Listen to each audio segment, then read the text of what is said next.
अस्सलाम वालेकुम वरहमतुल्लाहि वबरकातुहू। मैं डॉक्टर मीर एच करको Medicare clinic soil 1920 HSR layout Bangalore में। आप जैसा जानते हैं कल से रमज़ान शुरू होने वाला है और रमज़ान के महीने में कुछ लोग बीमारियों में मुब्तला हैं।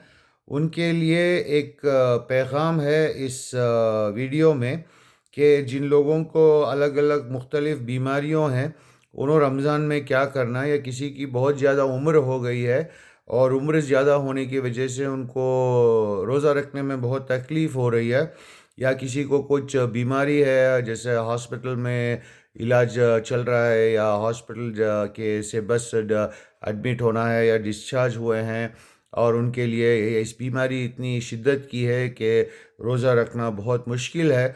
उनके लिए सूरह बकरा जो सूरह नंबर 2 में आयत 184 इसमें लिखा है, अयमन मदूततिन फ़मन काना मिनकुम मरीदन अव अला सफ़रिन फ़इद्दतुन मिन अय्यामिन उख़रा व अला अल्लज़ीना युतिक़ूना फ़िद्यतुन तामु मिस्कीनन फ़मन ततवा खैरन फ़हुवा खैरुन लहू वन तसूमु खैरुन लकुम इन कुंतुम तालमूना। इसका मतलब ये है कि रोज़ा रखना के दिन बताए गए हैं कि इतने दिन रोज़ा रखना है। अगर आप में से कोई सफ़र में है, सफ़र कर रहा है, तो उसके लिए एक छूट है कि वो सफ़र के दौरान जितने रोज़े उसके हैं वो उसे छोड़कर रमज़ान के महीने के बाद उसको पूरा कर सकते हैं। और वो लोग जो इतनी बीमारी में हैं, इतनी शिद्दत की बीमारी में हैं कि उनके लिए रोज़ा रखना बहुत ही ज़्यादा मुश्किल है, वो एक दिन के खाने की कीमत लगा के उसे किसी गरीब में तक़सीम कर सकते हैं, और चाहे तो ज़्यादा भी दे सकते हैं।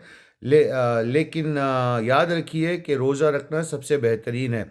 मतलब रोज़ा रखना सबसे बेहतरीन है, लेकिन अगर आप सफ़र में हैं या आपकी उम्र बहुत ज़्यादा हो गई है या कोई ऐसी कोई बीमारी है जिससे आपको बहुत तकलीफ़ है, तो आप एक दिन के गरीब आदमी का खाने का दाम लगा के उसको गरीब आदमी को देने से आपकी मफ़फ़रत हो सकती है। और जो लोग सफ़र में हैं वो रमज़ान के बाद उसको रखना ज़रूरी है। अगर आपको शुगर की बीमारी है तो याद रखिए कि आप शुगर की दवाइयाँ बहुत एहतियात से लीजिए।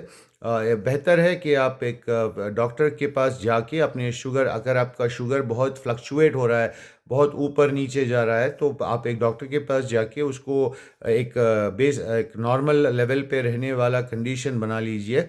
और अगर आप दवाई खाते हैं हर दिन, तो याद रखिए कि रोज़ा खोलने से पहले ज़्यादा डोज, मतलब ज़्यादा ज़्यादा मेडिसिन मत लीजिए, क्योंकि इससे क्या हो सकता है कि दोपहर या शाम के वक्त शुगर बहुत ही कम होके चक्कर आ सकती है और बहुत पसीना छूट सकता है और दिल में बहुत घबराहट हो के आप बेहोश हो सकते हैं। ऐसी हालत में आप कुछ खा पी के अपना रोज़ा तोड़ना जायज़ है।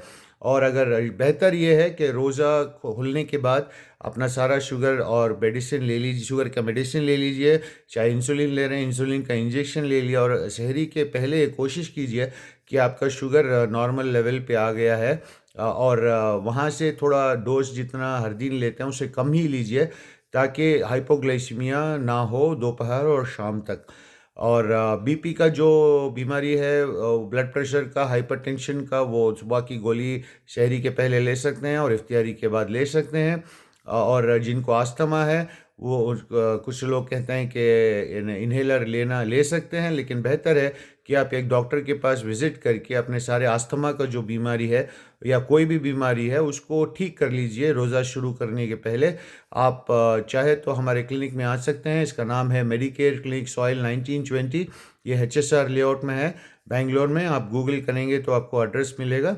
यहाँ आके आप आपका जो अपने बीमारी है उसको एक स्टेबलाइज करके एक मकाम पे, ऐसे मकाम पे ला के जहाँ रोज़ा रखने में कोई तकलीफ़ ना हो, आप इसका इलाज कर सकते हैं।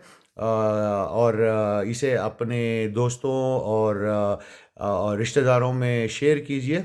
जज़ाकल्लाहु खैर।